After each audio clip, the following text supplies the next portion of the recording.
और खबरों की शुरुआत इस वक्त की बेहद अहम खबर के साथ। कड़कड़डूमा कोर्ट ने दिल्ली फसाद के मामले में यूएपीए मुलजमीन देवगना कलिता, नताशा नरवाल और आसिफ तन्हा को रिहा करने का हुक्म जारी कर दिया है। कोर्ट ने दिल्ली पुलिस की उस अर्जी को खारिज कर दिया है जिसमें पुलिस ने मुलजमीन की पते की जांच के लिए वक्त मांगा था।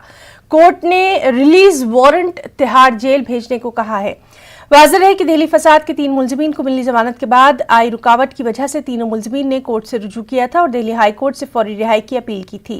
वाज़ेह है कि नताशा नरवाल, देवांगना कलिता, आसिफ इकबाल की जमानत को दिल्ली पुलिस ने सुप्रीम कोर्ट में चैलेंज किया था। गुज़िश्ता दिनों दिल्ली हाई कोर्ट ने इन तीनों मुलजमीन की जमानत दी थी, लेकिन बाद में दिल्ली पुलिस ने इन्हें रिहा नहीं किया और सुप्रीम कोर्ट से रुजू कर दिल्ली हाई कोर्ट के फैसले को चैलेंज कर दिया।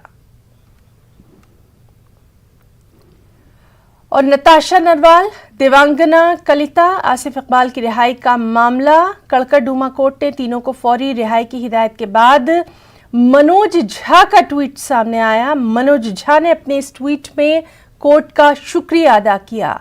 मुश्किल वक्त में रिहाई की हिदायत पर मनोज झा ने कोर्ट का शुक्रिया अदा किया। मनोज झा ने अपने ट्वीट में लिखा, जय Hind, Karkardooma court order release. साथ ही साथ उन्होंने शुक्रिया अदा किया है कड़कड़डूमा कोर्ट का।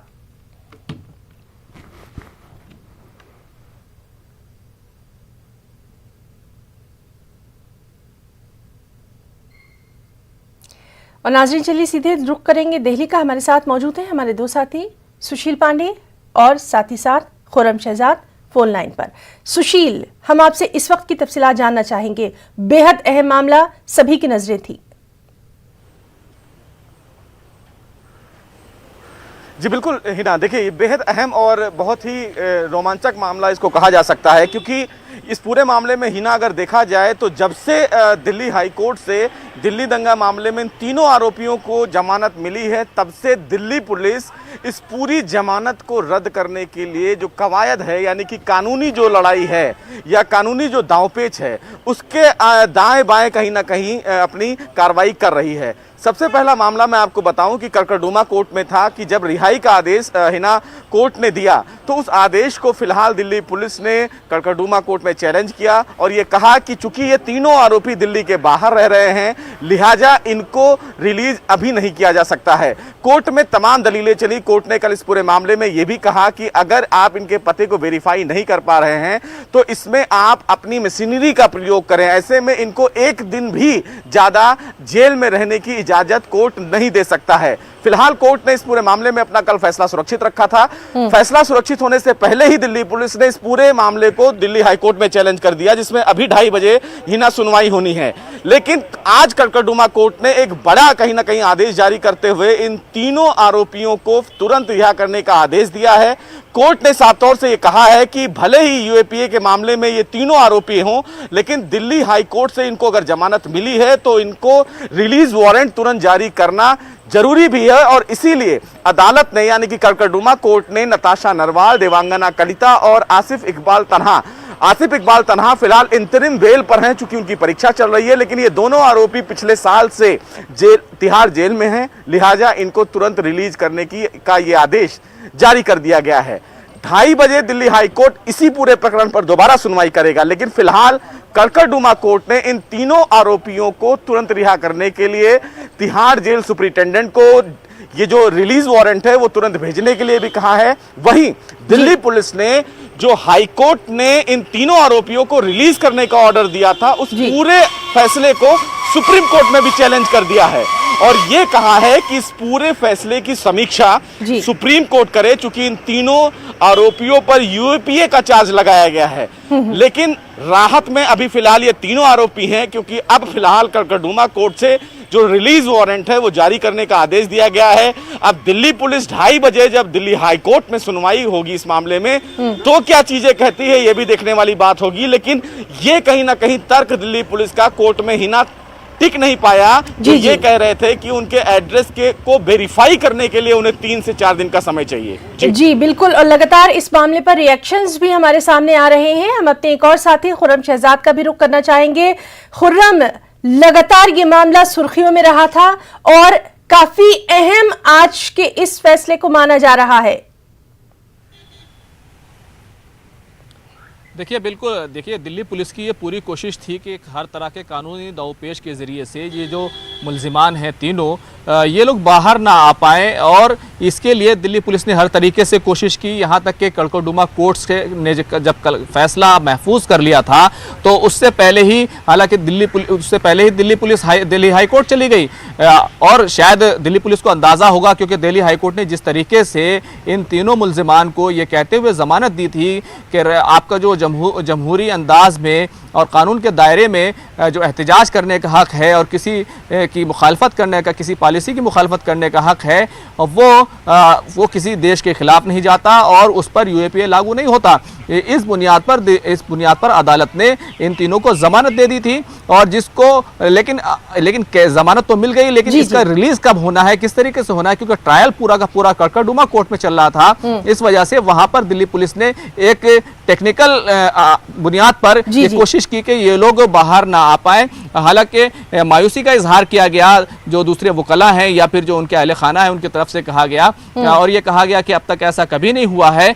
लेकिन दिल्ली पुलिस को अंदाजा था शायद कि उन्हें बिल्कुल भी कड़कड़डुमा कोर्ट से राहत नहीं मिल पाएगी, इसलिए पहले ही वो दिल्ली हाई कोर्ट चले गए थे।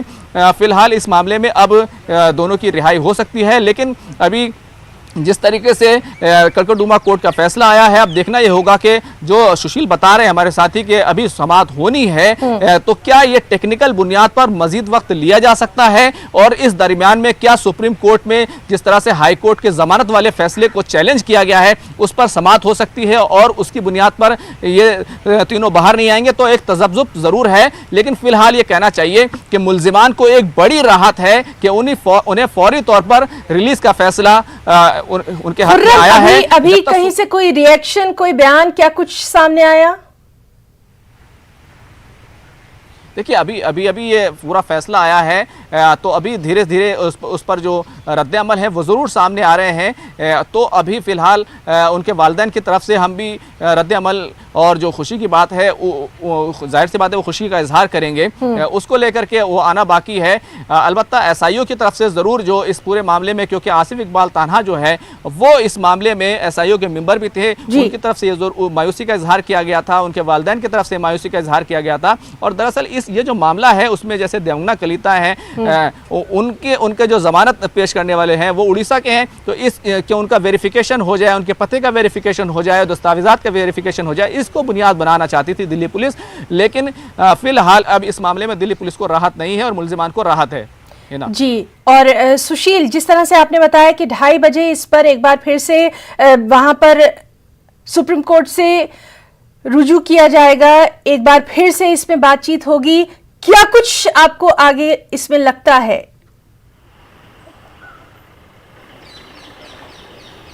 जी देखिए हिना, फिलहाल सुप्रीम कोर्ट में जो अर्जी दाखिल की गई है उस पर फिलहाल अभी सॉलिसिटर जनरल की तरफ से जो दिल्ली पुलिस को रिप्रेजेंट करते हैं उसको लेकर अभी फिलहाल मेंशनिंग नहीं की गई थी। उम्मीद ये जताई जा रही थी कि आज सुबह 10:30 बजे वो इस पूरे मामले को मेंशन करेंगे, लेकिन वो फिलहाल इंतजार कर रहे हैं दिल्ली हाई कोर्ट में सुनवाई की। चूंकि कड़कड़डुमा कोर्ट में जब फैसला नहीं आया था उसके पहले ही कड़कड़डुमा के इस पूरे प्रकरण को लेकर दिल्ली पुलिस हाई कोर्ट पहुंच गई थी। हाई कोर्ट में अभी 2:30 बजे इस पूरे मामले को सुनवाई होगी, क्योंकि हाई कोर्ट ने यह कहा था कि हमें ये इंतजार है कि कड़कड़डुमा कोर्ट इस मामले में क्या फैसला देती है, उसके बाद हम इस पूरे मामले की सुनवाई करेंगे। तो दिल्ली पुलिस, जैसा खुर्रम बता भी रहे थे कि दिल्ली पुलिस को कहीं ना कहीं ये जरूर डर था कि इस मामले में उन्हें राहत नहीं मिलेगी, इसीलिए उन्होंने दिल्ली हाई कोर्ट का दरवाजा खटखटाया। लेकिन दिल्ली हाई कोर्ट ने कहीं ना कहीं इस मामले में एक टेक्निकल पेच ये फंसा दिया कि उसने कड़कड़डुमा कोर्ट के फैसले का इंतजार करने को कहा। अब फिलहाल कड़कड़डुमा कोर्ट के फैसले का इंतजार खत्म हो गया है। कड़कड़डुमा कोर्ट ने इन तीनों आरोपियों को राहत दी है और ये कहा है कि इमीडिएट जो रिलीज वारंट है वो तिहाड़ अथॉरिटी को भेजा जाए। तो अब ये 2:30 बजे जानकारी कोर्ट को बताई जाएगी कि अदालत का फैसला आ चुका है। उसके बाद अदालत इस पूरे मामले की सुनवाई करेगी। उसके बाद अदालत ये तय करेगी कि क्या दिल्ली पुलिस को एड्रेस वेरिफिकेशन के लिए 3 दिन का समय दिया जाना चाहिए और क्या उसके प्रारूप में इन तीनों आरोपियों को अभी तिहाड़ में ही रहना है या फिर इनको रिलीज किया जाए या फिर उनके जो वकील हैं वो कोर्ट में ये अंडरटेकिंग दे दें कि वो देश छोड़कर बिल्कुल इस बिल्कुल बीच में- सुशील तो लगातार इस पर नजर बनी हुई है। खुर्रम, क्या आप कुछ कहना चाहेंगे?